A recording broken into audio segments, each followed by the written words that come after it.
Assalamualaikum warahmatullahi wabarakatuh. Selamat pagi anak-anak. Bagaimana kabarnya hari ini? Alhamdulillah ya, pada sehat-sehat semua.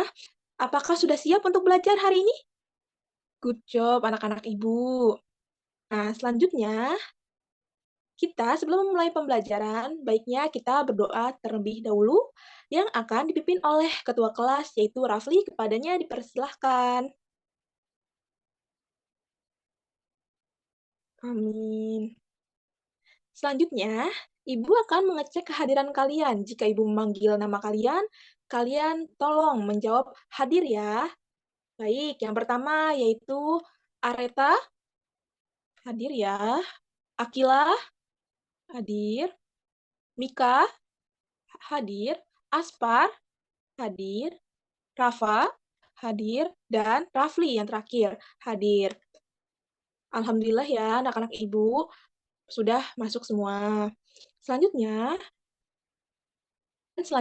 marilah kita menyanyikan lagu wajib nasional yang berjudul Garuda Pancasila. Ibu akan men-share lagunya ya anak-anak. Garuda Pancasila, akulah pendukungmu, patriot proklamasi, sedia berkorban untukmu. Pancasila dasar negara, rakyat adil maupun sentosa, pribadi bangsaku, ayo maju, ayo maju, maju, ayo maju, maju. Ibu lihat-lihat sepertinya kalian kurang bersemangat nih. Nambah semangat kalian, kita akan melakukan ice breaking ya anak-anak. Ikuti ya gerakan pada ice breaking berikut ini yang akan Ibu share ya videonya anak-anak.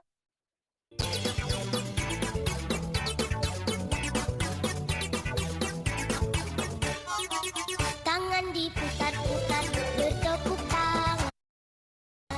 Tangan diputar-putar, peganglah bahu. Tangan diputar-putar, peganglah lutut. Digoyang-goyang, digoyang-goyang, digoyang-goyang. Tangan diputar-putar, bertepuk tangan. Tangan diputar-putar, peganglah bahu. Tangan diputar-putar, peganglah lutut. Digoyang-goyang, digoyang-goyang, digoyang-goyang. Diputar-putar, diputar ke atas. Diputar-putar, diputar ke bawah. Diputar-putar, diputar ke kanan. Diputar-putar, diputar ke kiri. Nah, anak-anak sudah pada semangat nih. Dan jika pada semangat, berarti hari ini belajarnya harus bersungguh-sungguh ya anak-anak, agar apa yang Ibu sampaikan dapat kalian pahami. Nah, selanjutnya, ada yang tahu tidak? Kemarin kita belajar tentang apa? Hayo, siapa yang tahu? Benar sekali, Akila. Kemarin kita mempelajari macam-macam kelainan organ gerak pasif, yaitu tulang. Apa saja kelainan-kelainan tersebut? Ya, Rafli? Benar sekali, ada patah tulang, retak tulang, osteoporosis. Ada apa lagi? Ada lagi yang jawab? Ya, Mika? Benar sekali, ada kifosis. Ya. Nah, selanjutnya ada yang tahu nggak kita hari ini belajar apa? Ya, benar sekali Rafa. Hari ini kita akan mempelajari mengenai pengaruh kondisi geografis Indonesia sebagai negara maritim dan kepulauan. Ibu selanjutnya akan men-share bahan ajarnya ya, dan Ibu juga telah men-share bahan ajar kepada WhatsApp grup kelas 5. Silahkan ya dicek WhatsApp grupnya, dan sekarang juga Ibu akan menampilkan ya. Sudah terlihat? Nah, pada hari ini kita akan belajar tema 1, organ gerak hewan dan manusia, subtema 3, lingkungan dan manfaatnya, serta pembelajaran ketiga. Silahkan dicek ya bahan ajarnya dan dibaca-baca ya anak-anak. Diperhatikan bahan ajarnya apa aja hari ini. Kita akan pelajari apa aja hari ini. Di bahan ajarnya tuh sudah tersedia ya anak-anak. Nih, tuh ada cara penggunaannya. Ya anak-anak.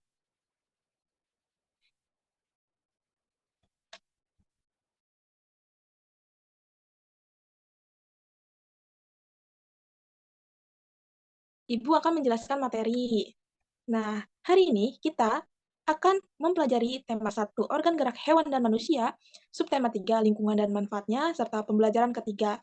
Sebelum kepada pembahasan materi, Ibu akan membacakan tujuan pembelajaran pada hari ini. Yang pertama, dengan mengamati materi, peserta didik dapat menjelaskan tentang karakteristik geografis Indonesia sebagai negara kepulauan atau maritim dan agraris, serta pengaruhnya terhadap kehidupan ekonomi dan sosial dengan benar. Yang kedua, setelah mempelajari materi, peserta didik dapat menganalisis pengaruh kondisi geografis Indonesia sebagai negara kepulauan terhadap kondisi ekonomi dan sosial dengan benar. Yang ketiga, dengan berdiskusi kelompok, peserta didik dapat membuat laporan dampak positif dan dampak negatif sebagai akibat letak dan kondisi geografis Indonesia sebagai negara maritim dan kepulauan dengan benar. Yang keempat, setelah mengamati materi dengan menampilkan PowerPoint, peserta didik dapat menjelaskan pengertian pokok pikiran atau ide pokok dengan benar. Yang kelima, dengan membaca, peserta didik dapat menyusun pokok pikiran atau ide pokok dalam teks tulisan dan tulis dengan benar. Yang keenam, dengan berdiskusi, peserta didik dapat mengerjakan tabel pokok pikiran atau ide pokok dalam teks tulis dengan benar. Yang ketujuh, yaitu setelah berdiskusi, peserta didik dapat mempresentasikan hasil tabel pokok pikiran atau ide pokok dalam teks tulis dengan benar. Selanjutnya, dengan bersyukur kepada Tuhan Yang Maha Esa, peserta didik dapat meyakini Tuhan Yang Maha Esa atas nilai-nilai Pancasila dalam kehidupan sehari-hari dengan benar. Yang ke-9, dengan memperhatikan materi, peserta didik dapat membentuk sikap tanggung jawab, cinta tanah air, dan rela berkorban sesuai dengan nilai-nilai Pancasila dengan tepat. Yang ke-10, dengan mengamati materi, peserta didik dapat menyebutkan nilai-nilai Pancasila dalam kehidupan sehari-hari dengan benar. Yang ke-11, setelah mengamati materi dengan menampilkan PowerPoint, peserta didik dapat menentukan nilai-nilai Pancasila dalam kehidupan sehari-hari dengan benar. Yang ke-12, dengan berdiskusi kelompok, peserta didik dapat membuat laporan mengenai pengambilan keputusan yang sesuai dengan nilai-nilai Pancasila dengan benar. Dan yang terakhir, setelah berdiskusi, peserta didik dapat mempresentasikan hasil laporan mengenai pengambilan keputusan yang sesuai dengan nilai-nilai Pancasila dengan benar. Nah, selanjutnya, amatilah gambar di bawah ini selama 2 menit ya anak-anak. Silahkan amati gambar itu. Sudah selesai, Ibu akan bertanya kepada kalian terkait gambar tersebut. Yang pertama, apa yang kalian ketahui mengenai gambar di atas? Ayo, siapa yang ingin menjawab? Areta? Ya, apa? Benar sekali. Gambar di atas itu pulau-pulau ya, anak-anak. Nah, yang kedua, siapa yang ingin menjawab? Yaitu pertanyaannya, jika melihat gambar tersebut, apakah ada yang tahu Indonesia disebut sebagai negara? Negara apa? Ya, Spar? Benar sekali, negara kepulauan atau negara maritim. Pinter-pinter ya anak ibu, good job. Tepuk tangan ya untuk anak yang sudah menjawab. Nah, selanjutnya Ibu akan menjelaskan ya. Pertama itu materinya IPS. Pengaruh kondisi geografis Indonesia sebagai negara maritim terhadap kehidupan ekonomi masyarakat. Wilayah Laut Indonesia yang sangat luas telah diakui secara internasional sebagai negara maritim yang ditetapkan dalam UNCLOS pada tahun 1982. Hal ini berarti bangsa Indonesia diberi kewenangan untuk memanfaatkan potensi sumber daya laut. Yang kedua, cakupan wilayah yang sangat besar dan luas, tentu saja Laut Indonesia mengandung keanekaragaman sumber daya alam laut yang sangat potensial, baik hayati maupun non-hayati. Sumber daya alam laut tersebut antara lain ikan, terumpu karang dengan kekayaan biologi yang bernilai ekonomi tinggi, wisata bahari, sumber energi minyak dan gas bumi, bahan mineral, dan juga media transportasi antar pulau. Yang ketiga, terbukanya banyak lapangan pekerjaan, dan yang keempat, menjadi jalur perdagangan dunia. Yang selanjutnya yaitu pengaruh kondisi geografis Indonesia sebagai negara maritim terhadap kehidupan sosial masyarakatnya. Yang pertama yaitu komunikasi dan interaksi antar penduduk menjadi lebih mudah, baik antar warga Indonesia maupun orang Indonesia dengan warga asing. Yang kedua, terjadinya pembauran atau pencampuran atau peleburan nilai-nilai antar pulau dan antar negara. Ketiga, munculnya perkampungan-perkampungan etnis tertentu seperti pecinaan dan kampung Arab. Yang keempat, terjadinya perubahan perilaku masyarakat karena pengaruh masuknya pola dan nilai perilaku dari pulau, daerah, maupun negara lain. Dan yang kelima, terjadinya perpindahan ilmu, pengetahuan, dan teknologi. Selanjutnya yaitu bahasa Indonesia. Di bahasa Indonesia, kita akan membahas terkait ide pokok pada paragraf. Apa sih ide pokok atau pokok pikiran itu? Nah, ide pokok adalah hal utama yang ingin disampaikan atau gagasan yang menjadi dasar sebuah paragraf. Setiap paragraf pasti memiliki satu pokok pikiran yang merupakan inti dari pembicaraan yang ada pada paragraf tersebut. Selanjutnya, bagaimana ya cara menentukan pokok pikiran pada paragraf? Nah, caranya yaitu pertama, membaca seluruh kalimat dalam paragraf. Yang kedua, menandai kalimat awal, akhir, tengah, dan kalimat awal dan akhir paragraf. Selanjutnya, yang ketiga, menandai pikiran pokok atau ide pokok yang terdapat di awal, akhir, tengah, atau kalimat awal dan akhir paragraf. Selanjutnya, yaitu PPKN. Nah, yang selanjutnya yaitu Pancasila. Aku akan menyebutkan nih nilai-nilai yang terkandung dalam Pancasila. Yang pertama, nilai dari sila ke-1 itu beriman kepada Tuhan Yang Maha Esa dan saling menghormati antar umat beragama. Kedua, nilai dari sila kedua yaitu menjunjung tinggi persamaan derajat antar manusia dan mengembangkan sikap tenggang rasa. Yang ketiga, nilai dari sila ketiga menunjukkan rasa cinta tanah air dan menjaga persatuan dan kesatuan di Indonesia. Yang keempat, nilai dari sila keempat yaitu mengutamakan musyawarah untuk mufakat. Yang kelima yaitu nilai dari sila kelima, yakni menghormati hak dan kerja keras orang lain. Ya, kalian baca ya teks kejayaan Bahari masa lalu. Dibaca dan diamati ya anak-anak. Setelah dibaca dan diamati, sekarang Ibu akan membagi menjadi dua kelompok ya, yang terdiri dari 3 orang. Yang pertama yaitu Rafli, Akilah, dan Mika. Yang kedua yaitu Aspar, Rafa, dan Areta. Nah, Ibu akan men-share ya anak-anak terkait LKPD dan Ibu juga telah men-share di grup WA ya. Ya, tugasnya nih. Tugas kelompoknya.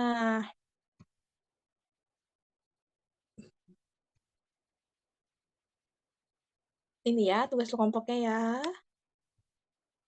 Jangan lupa perhatikan petunjuk kerjanya bagaimana ya di LKPD ini. Nah, ini dia. Nih, nah kalian tadi sudah membaca ya teks kejayaan Bahari masa lalu. Nah, ini dia tugasnya. Kalian akan menentukan ide pokok atau pokok pikiran pada setiap paragraf pada teks kejayaan Bahari masa lalu. Nah, pada kotak di bawah ini. Hingga paragraf ke-11.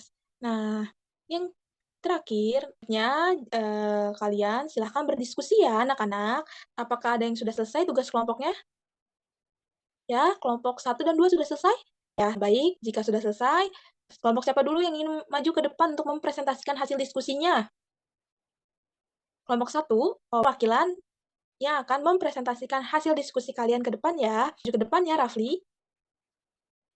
Kelompok 1 telah mempresentasikan hasil diskusinya, kemudian kelompok 2 memberikan komentar atau pendapatnya tentang diskusi kelompok 1. Bagaimana menurut kelompok 2? Kelompok 1? Ya, baik. Setelah berkomentar, karena kelompok 1 dan kelompok 2 telah mempresentasikan hasil diskusinya, kita berikan tepuk tangan ya. Good job ya, kelompok 1, kelompok 2. Selanjutnya, Ibu akan memberikan 10 soal evaluasi. Ibu akan men-share ya tugas evaluasinya, 10 soalnya. Silahkan kerjakan masing-masing ya, tidak boleh mencontek. Karena tugas ini bukan tugas kelompok, tapi tugas mandiri. Nah, jangan lupa nama dan kelas. Ini dia. Ya.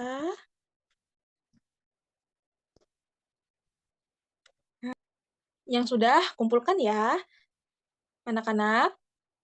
Karena sudah mengumpulkan semua soal evaluasinya, selanjutnya Ibu akan menyimpulkan pertemuan pada hari ini, yaitu yang pertama, kondisi geografis Indonesia sebagai negara maritim dan kepulauan menyimpan banyak potensi besar di bidang ekonomi, sosial, budaya, dan transportasi. Ide pokok atau pokok pikiran adalah hal utama yang ingin disampaikan. Selanjutnya, sila-sila Pancasila ada 5 ya, anak-anak. Tidak terasa ya bahwa pembelajaran hari ini telah usai. Nah, sebelum kita menutup pembelajaran hari ini, marilah kita berdoa bersama yang dipimpin oleh ketua kelas, yaitu Rafli. Kepadanya dipersilahkan. Amin. Sekian dari Ibu, kurang lebihnya mohon maaf. Wabillahi taufiq wal hidayah. Wassalamualaikum warahmatullahi wabarakatuh.